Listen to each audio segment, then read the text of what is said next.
السلام علیکم ورحمت الله وبرکاته. ملګری پښتنه کړی ده کدی یو ساروی غوګونه نه بالکل بوچی بوچی نو قربانی وربانی کیږي کنه کیږي. جواب دادی چې په دې مسله کې لږ تفصیل شته دی.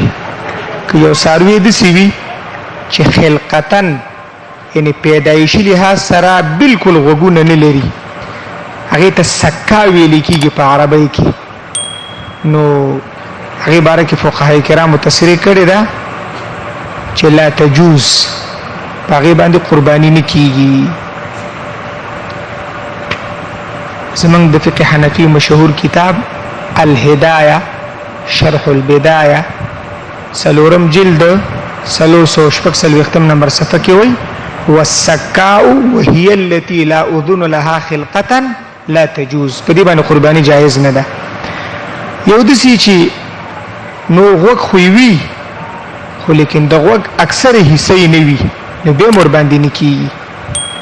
په دې کې بیلان د قاعده ده سره چې د غوږ د دریمې حصے نه زیاته نه یا د بل یو اندام د دریمې حصے نه زیاته نه نو قرباني ور باندې نه کیږي.